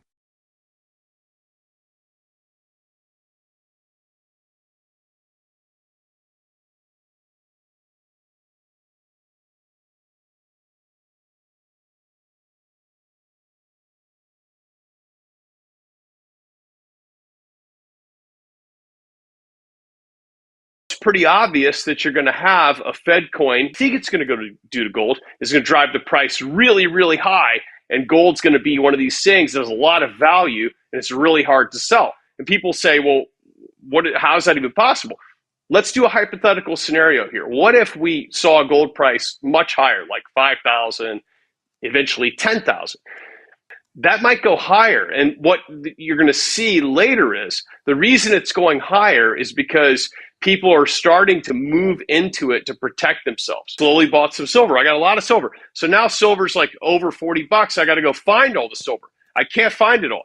So, and I've tried to find it all, and I look forward to selling it at some point, not right away, but I do think that it's going to go up over 50, and then people might start paying attention at that point. Gold prices might rise rapidly to $5,000 or $10,000 if the United States eventually introduces a Fed coin, a closed-loop digital currency system.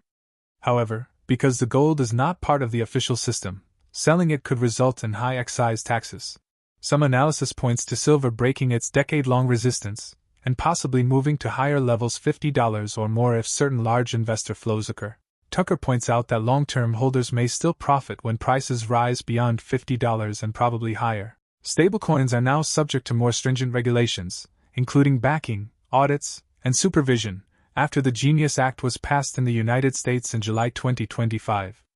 This increases their credibility as competitors in the digital payments system and may lead to a wider acceptance of digital currency systems modeled after central banks. Known for his opinions on gold, silver, and the future of money, E.B. Tucker is a Resource Company board member, author, and investor. He points out that a Fed coin, a digital currency based on a closed-loop blockchain and under central control, is ushering in a period of more stringent monetary regulation. Major asset manager Amundi has warned that, given its increasing use, stablecoin regulation may disrupt international payment flows and monetary sovereignty. Gold may rise to $5,000 or even $10,000 under such a regime as people race to buy it for protection, but because it is not part of the digital system, selling it could result in high taxes. As a sign of regulatory reform, Fed Governor Michelle Bowman has called on authorities to be less wary of new technologies and more proactive in regulating blockchain and cryptocurrency. E.B. Tucker believes this shift would make gold valuable but hard to trade. As we dive into the video, don't forget to hit the bell icon and subscribe so you don't miss any updates. We're walking into this system where there's going to be increasing control. And right now you have a chance to play these hope things that are going on. And you should do that while understanding that you're pretty doomed. Well, what does that mean? All right, well, you look at this, all this metal here. I mean, gold has done even better, right? I mean, like at some point I just switched to buying only gold because you would need like an armored warehouse to keep all the silver in. But these are things that are going to run, and then at some point they're going to be untradeable. And the gold prices, call it like 25 trillion right now. That's if you take all the gold in the world and you put a price on it.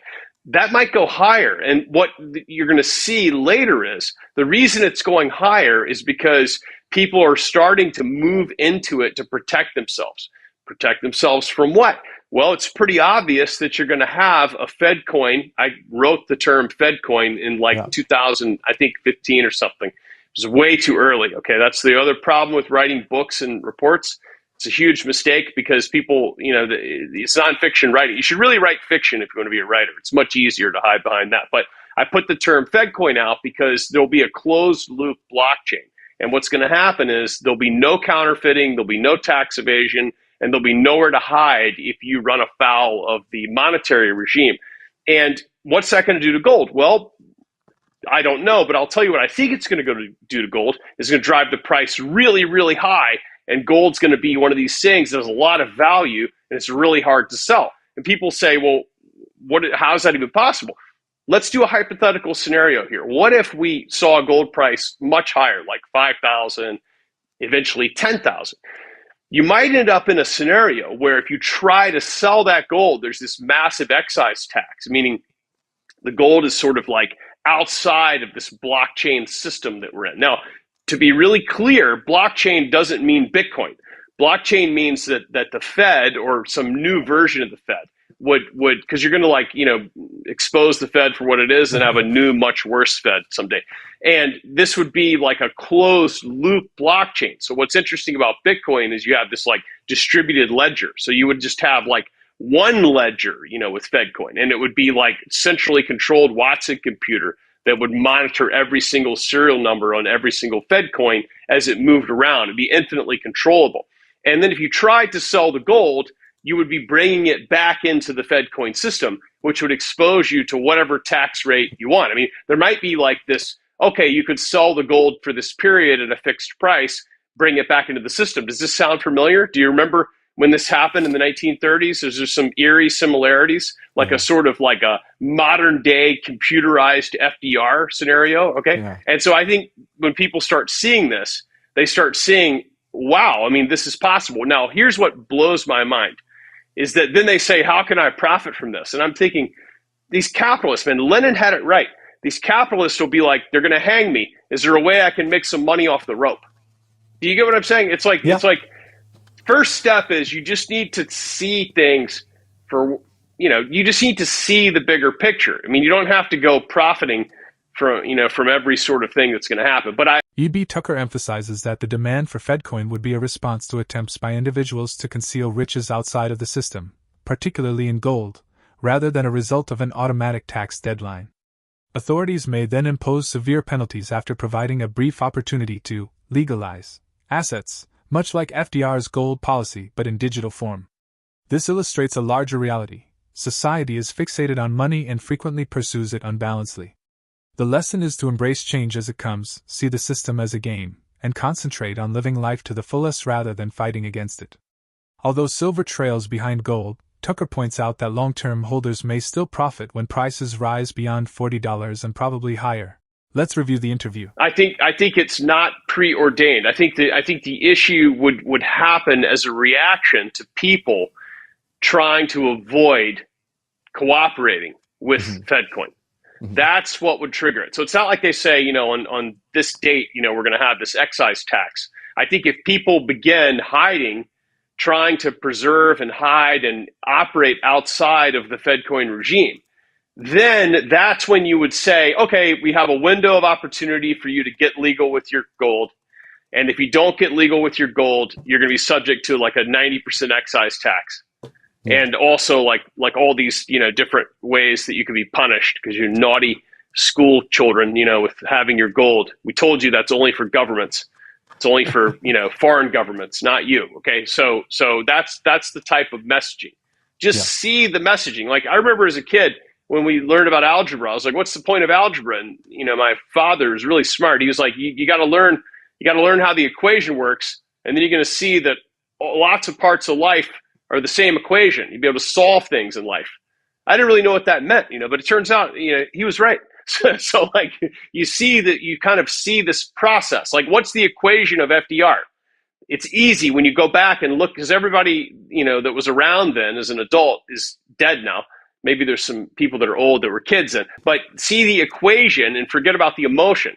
And then you look at the modern scenario, the digital version of that, and you say, wow, okay, I see how people hiding in gold would make it harder for FedCoin to take effect and be a control mechanism. It's going to control your whole life, okay? So everybody in the US is obsessed with money. And they're obsessed with money, and they hoard money.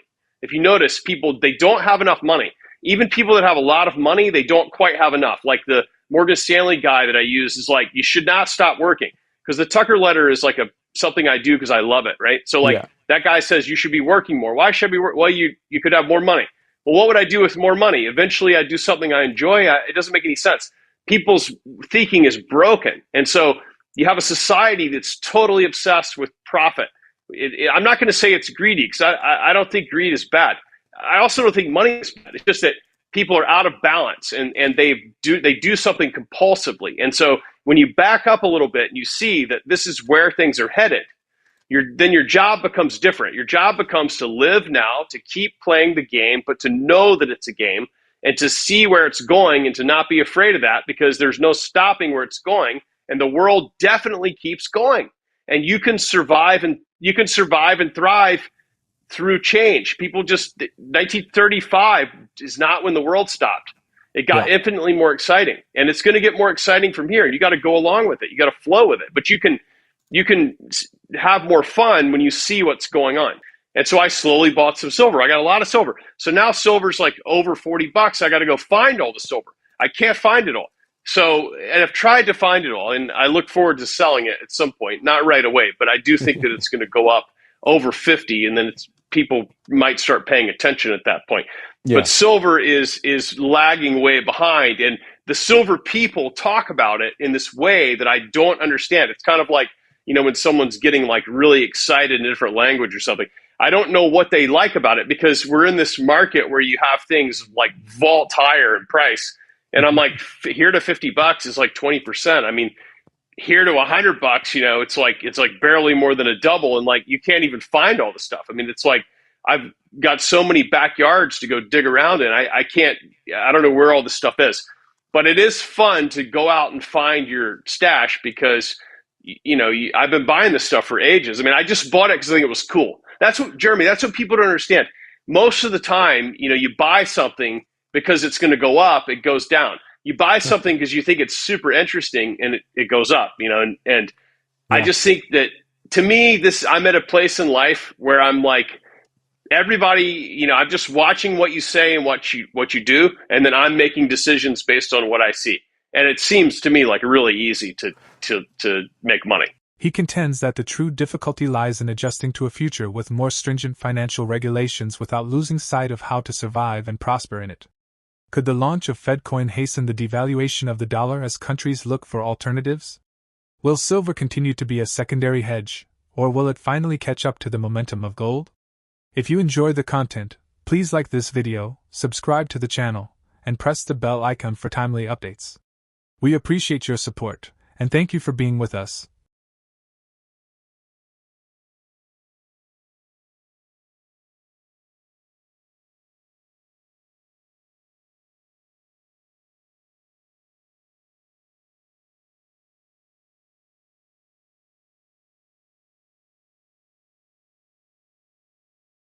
Obviously, I can adjust my silver up a bit. I mean, it wouldn't surprise me to see 40, 42, who knows, maybe 50, right? I mean, and I didn't say silver wouldn't, I said just basically don't bet on it. I think silver is bullish at the moment. Gold at the moment, I mean, today, price of gold's down 2%. Will it be up 2% tomorrow? I don't know, maybe. But, we're in a bull market, a long-term bull market for all these reasons, and probably both metals. I'm just less excited about silver, for these reasons. But yeah, I'm thinking both metals. And, for the rest of the year, would it surprise me if we fell short of 3,600 in gold? No, it wouldn't. Would it surprise me if we surpass 3,600 and we resume the march up and we see 3,800, 3,900? No, it wouldn't surprise me either. Silver might fall behind gold's momentous rise, but that may leave more room to run when the gray metals rally takes off. With renewed retail interest, sustained industrial demand, and another supply deficit, silver enthusiasts expect prices to reach $40, which aligns with the average expert price forecast for 2025. His benchmark rises to $50 when looking to 2026. Gold regained momentum after losing ground in the days following the announcement of tariffs on April 2, as investors sought safe haven assets. According to the bank's economists, there's a 45% chance of a U.S. recession within the next 12 months. If that happens, the analyst said gold could hit $3,880, $3,800 to $3,900, by the end of the year. Keith Weiner, a U.S. economist and founder-CEO of Monetary Metals, points out that a recent U.S. customs ruling, suggesting tariffs on 1 kilogram and 100-ounce gold bars, briefly sent gold futures to record highs, disrupting global bullion flows and threatening New York's role as a key price hub. Markets yanked back once the administration clarified that gold would remain tariff-exempt. Weakening global currencies, excessive government debt, and its status as a non-sovereign financial asset continue fueling its safe haven appeal. Analysts expect continued strength, despite temporary pullbacks. Volatility amid tariff uncertainty would be beneficial for gold. Central bank purchases of gold also continue to rise amid a de-dollarization push driven by the administration's tariff policy. Investors have been riding the gold gravy train all year, according to the latest gold demand trends report from the World Gold Council. Gold ETF inflows reached 170 metric tons in the second quarter of 2025, valued at nearly $400 billion, marking the strongest first-half finish since 2020. Silver prices have dropped to their lowest in over 8 weeks. Unlike gold, which thrives as a haven, silver has yet to follow suit with similar gains. Markets increasingly view silver through the lens of industrial performance, especially vulnerable given sluggish factory data and new tariffs, casting a shadow over its near-term outlook. Before we begin, please click the bell icon and subscribe to stay up to date on our latest uploads. We always value your thoughts and feedback. Yeah, so this is one of those things where, unfortunately, there's a lot of bad takes out there in the gold community. And these bad takes all have the same recipe, which is something happened, and therefore, because something's something, that's going to cause the price to go up. And it always leads to the price to go up. Good news, the price is going to go up. Bad news, the price is going to go up. No news, the price is going to go up. And so we thought that, when Trump took office, there was going to be tariffs on a lot of things, and there was a fear that that was going to include, gold and silver, which would have been really bad. I mean, it would destroy the futures market in the U.S. and force it to go somewhere else. And then we got clarity. No, it doesn't apply to the precious metals. Okay. And it doesn't apply to copper and some other things. Okay, great. Then, I don't remember when that was. Seems like it was a couple of months ago. It does apply to copper after all. So that's really going to kill everybody who manufactures with copper in the U.S. And create some perverse incentives. So, cars don't use that. I'm trying to think of what really uses a lot of copper, but it'll make sense to manufacture that in a low tariff country and import it as a finished good rather than importing the copper and manufacturing in the U.S. So some very perverse incentives there. But we got on Thursday, it came out that some big trader or refiner had asked, I think it was the U.S. Customs Agency for a ruling letter to clarify the status of gold. They wanted legal clarity so that they're not risking not paying something they're supposed to pay. And, and obviously they want to make their plans and their investments. Nobody wants to invest money only to be told by the government later, actually, your investment is rendered useless because of this tariff. And the letter came back and said that kilo bars and 100 ounce bars are tariffable. They're in the category that's subject to tariffs. Well, that sent the gold market into a tizzy, because apparently that takes effect immediately. Let me talk about kind of the difference of silver versus gold.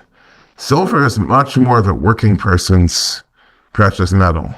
And when you start to see the jobs market, which wasn't really all that strong for, blue collar, trades.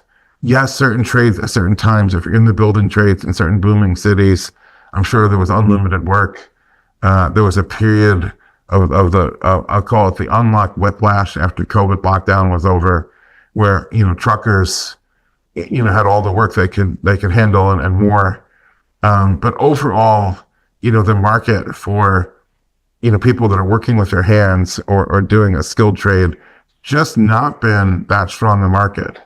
Now, certain niches within white collar knowledge workers like AI, scientists right now are getting these like $100 million packages. It's almost like reading about sports stars. You read about Michael Jordan getting a package like that, and now it's like these AI guys are getting it. But silver is the savings of tradespeople and blue collar workers. And now we're seeing the job market roll over, and that's going to hit, that segment, hard. And in addition, silver has this industrial component. And if manufacturing and all those other things are rolling over because of tariffs, for example, and also because this boom is just really long in the tooth. We're basically in one long boom that was juiced up when in spring, or was it March, April of 2009, the Financial Accounting Standards Board said you don't have to market the losses. And so the banks were able to restate their financial statements, and suddenly they looked a lot better. And that was pretty much the day that the market turned around and began to boom again. So we're in this hell of a long time, 16 years and counting of boom, which is very long by any historical standards. I think we're well into record territory. So that we could be rolling over just because of that. Tariffs aren't going to help, all kinds of other things. And so silver, because of manufacturing demand falling off a bit, and because of working people savers just having less to save, I would generally expect silver to underperform. Now, could silver outperform in the short term? I think there's a lot of forces building up to suggest it could, because the asset speculative class is seeing silver now. So if they jump into it, almost anything's possible in the short term. But gold, yes, because all the currencies, are made in this horrible bear market, and every government around the world has gone all in on madness, and it's getting madder, right? So we elected Trump as a protest against the profligate, stupid spending of the Democrats. And what do we get? A big, beautiful spending bill that accelerates spending even more. And of course, gold responds to that, because it's just, it's just a hedge against being a creditor to the government, which is what, if you hold the dollar, you're effectively a creditor to the government. And when the government's becoming something that embarrasses even drunken sailors, you don't want to be a creditor. Well, look around. What asset can you buy that's a financial asset that isn't being a creditor to the government? It's gold. So yeah, we're in this gold bull market. Silver, I think, medium to long term, not really. Maybe it'll keep up with gold at this point. It's not going to outperform. Short term, yes, there could be a big pop in it. That wouldn't surprise me, given everyone can see the chart patterns and say, wow, silver's going to pop. And then they'll make it pop, right? But, is the real long-term demand there for it? Silver's resilience is evident compared to previous years. Since the start of 2024, silver has gained over 50%, demonstrating increasing appeal for investors seeking diversification and growth potential in precious metals. Renewable energy, particularly solar power, continues to fuel demand. Despite some uncertainties for U.S. renewable projects under the current administration, global solar installations are expected to hit new records in 2025, all good news for silver. The solar sector's appetite is so large that by 2050, it could consume nearly all of today's known silver reserves. Geopolitical tensions add complexity. Russia and Mexico, two of the top silver producers, face ongoing political and regulatory challenges that could further restrict supply. Silver's reputation as a safe haven is growing amid economic uncertainty. Volatility stemming from tariff threats and policy shifts since early 2025 has prompted investors to seek tangible assets, such as silver. Interest rate expectations also matter. Even if rate cuts slow, sticky inflation suggests real rates could fall.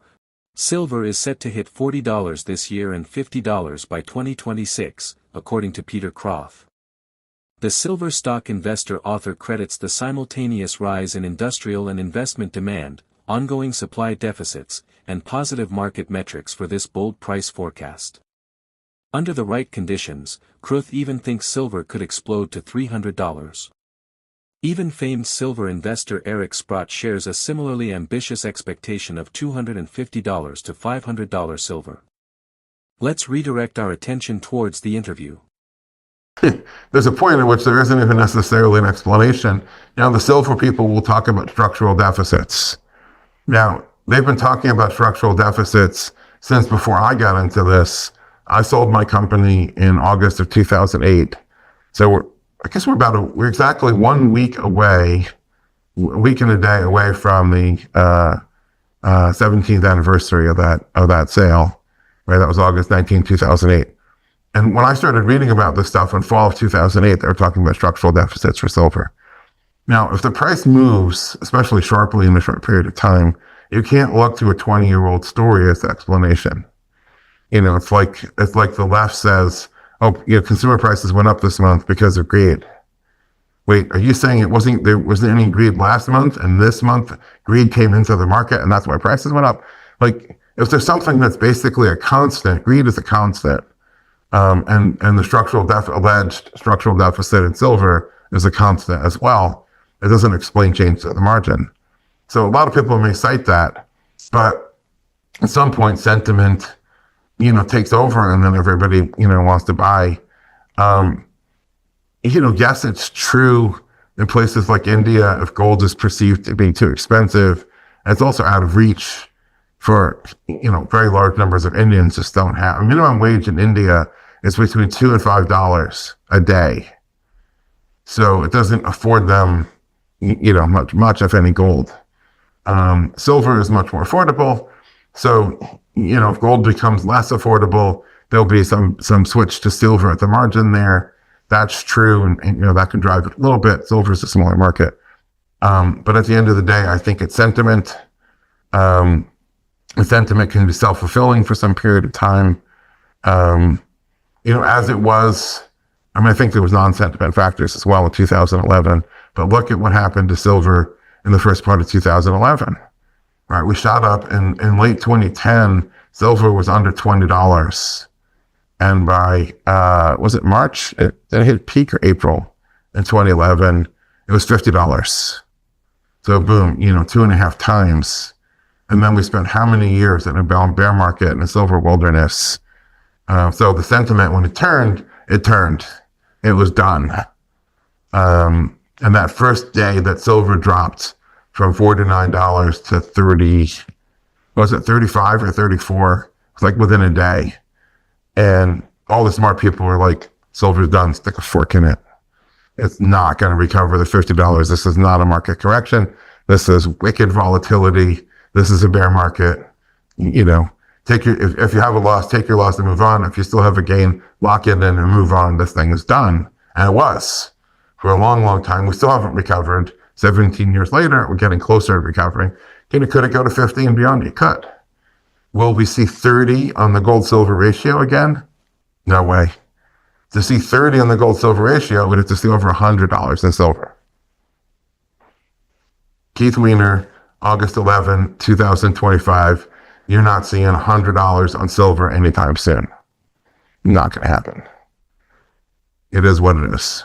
Although industrial headwinds and uncertainty surrounding tariffs may cause silver to lag behind gold in the near term, its long-term fundamentals remain solid. With projections of $40 in 2025 and $50 in 2026, silver is poised for substantial gains due to its continued industrial application, particularly in solar energy, as well as rising demand and supply constraints for safe havens. In the meantime, gold is still growing thanks to central bank purchases, safe haven flows, and a deteriorating macroeconomic environment. If recession worries materialize, it might reach $3,900. In an unpredictable global economy, both metals remain essential for investors seeking growth and safety. What possible effects might current tariff measures have on the equilibrium between the industrial demand for silver and its attractiveness to investors? If the need for manufacturing and renewable energy around the world recovers more quickly than anticipated, may silver's anticipated surge surpass gold's gains? Leave a comment below with your opinions. Please like this video and subscribe for future updates if you liked it. We appreciate you coming along on this adventure.